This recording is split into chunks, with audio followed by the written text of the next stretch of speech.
Hey guys, I'm Nick and welcome back to Sci-Finatics. Well, today we're talking about the sneak peek scene we have to watch for next week's episode, episode 5 of Star Trek Picard Season 3, which is entitled Imposter. We're going to have a look at that sneak peek scene and discuss what's going on in that. We've got a cool action sequence going on with Worf doing a bit of sparring with Raffi on the last arena. So we're going to have a look at that. And then after that, we're going to have a bit of a chat about some of the upcoming titles for our next sort of coming up Star Trek Picard Season 3 episodes. There's no spoilers in there, but it's still interesting to talk about what the episode titles will be, just to get a little bit of a hint and a little bit of an insight as to, you know, the potential direction the season is heading in. So that'll be fun to have a look at as well. Okay, let's get started with our sneak peek scene for Star Trek Picard Season 3, Episode 5, entitled Imposter.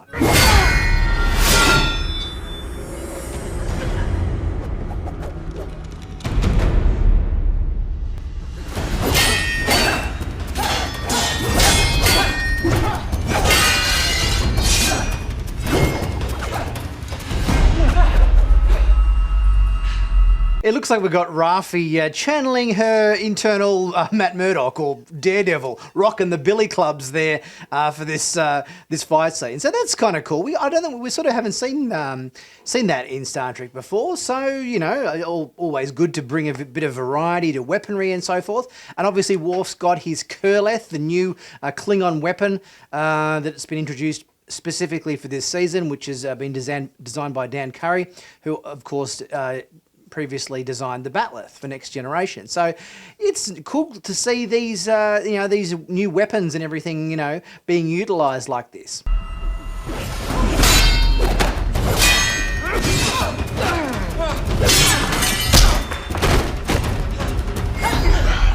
Your enemy's aggression will always reveal their weakness. You could have sacrificed a move to reveal mine. I already know yours. It's Impulsiveness, stubbornness, short-sightedness is yours. I gotta say, it's so fun seeing Worf back in action again. We've got lots of, sparring scenes, only on board the Enterprise, but also on DS9 as well, where Worf would be sparring with various different, crew members and everything, and, that master-apprentice kind of banter they would always have going on, talking about various moves and, revealing your strategies and tactics and everything. So it's really so cool to see Worf back doing this again. It's really awesome to watch.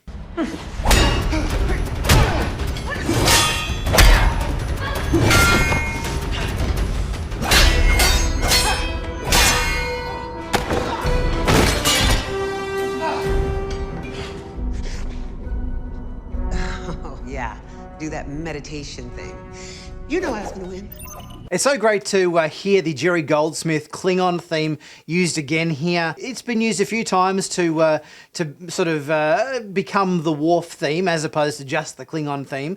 So great to hear that used in this situation.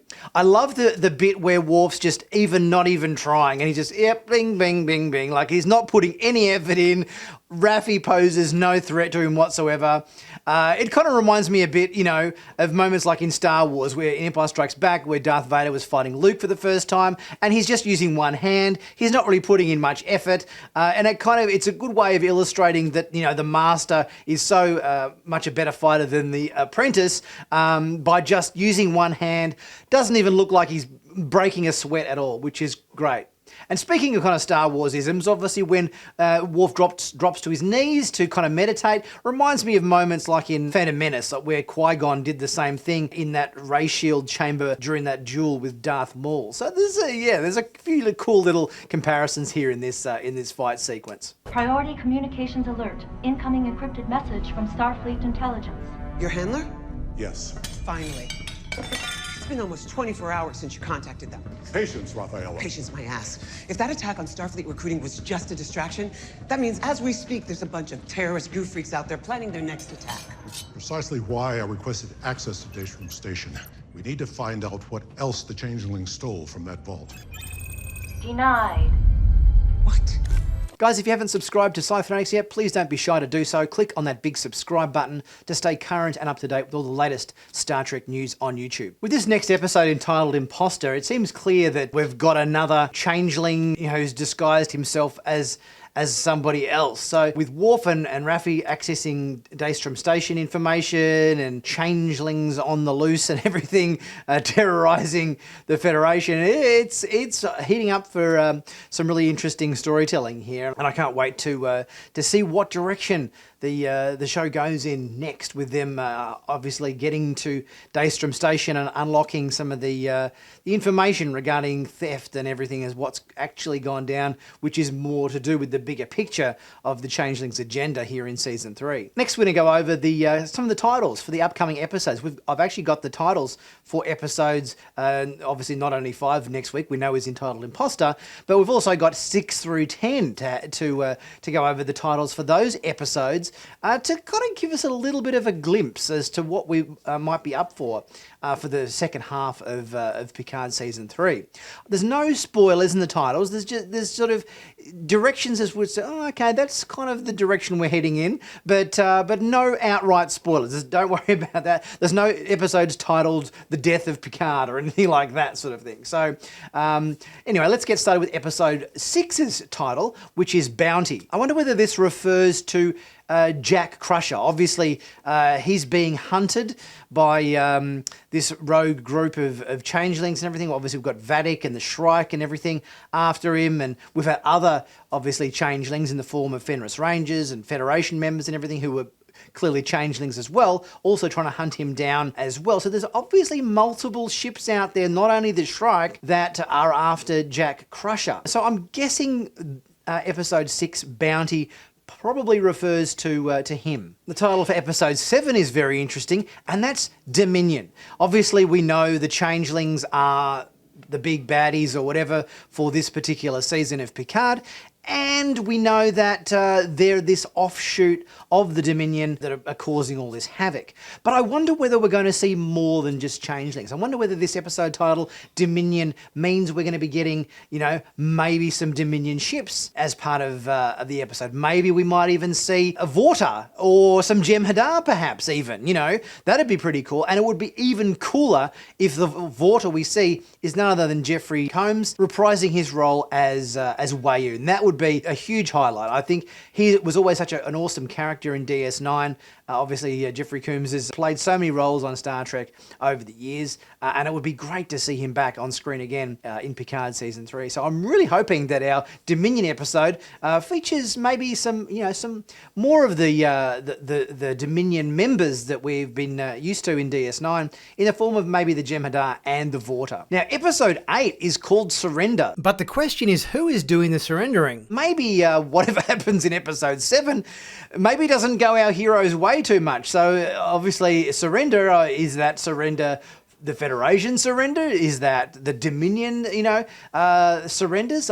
Whatever happens in episode 7, I think it's probably not going to be great for our heroes.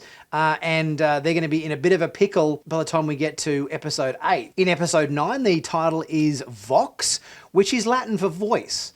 So I'm just thinking voice. Well, obviously we've had these whisperings going on with Jack Crusher, where he's hearing voices in his head or whatever. He's obviously seeing the visions of the roots and everything on the wall of the ship, and we're getting these visions of red clouds and a post-apocalyptic city wastelands and red doors and everything. But we're also hearing whispering voices that are saying, find me and so forth in the last episode, which we heard. So I wonder whether this Vox, obviously Vox, Latin for voice, is something to do with this whispering voice that's going on in Jack Crusher's head. And episode 10, which obviously is our final episode for the season and the series, is entitled The Last Generation. So obviously the very first episode of this season was entitled The Next Generation, which kind of had a double meaning because it was obviously, the next generation as in legacy cast, which we're all very familiar with, but also the next generation in terms of Jack Crusher being the next generation of the, Picard, lineage or whatever. So it had that double meaning.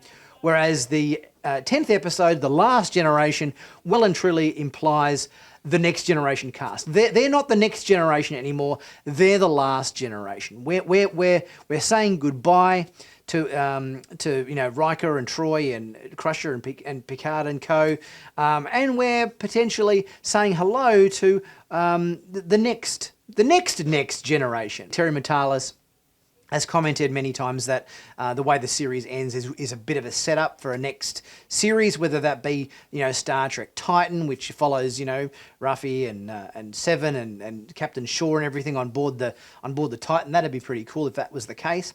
So I'm thinking episode 10 is our farewell to the Next Generation cast, and now sort of changing their name to the Last Generation in the sense of this title. So I can't wait for next week's episode. It's going to be a cool one. Hopefully we get to see Worf reuniting and Raffi with the rest of our crew and everything, and get a bit more insight as to what's going on with Daystrom Station and what else was stolen apart from portal weapons, which you think would be bad enough. There's going to be something even worse there. Looking forward to seeing a bit of insight as to what else was stolen from Daystrom Station in episode 5 next week. Don't forget to like and comment on this video. Leave a super thanks if you're able to. It really helps the channel out. And also check out my merch in the merch store, where for another day we've got 20% off in the merch store. So be sure to check out that sale that's going on there. Pick yourself up a t-shirt or a hoodie or a mug or a cap or something for a huge bargain price.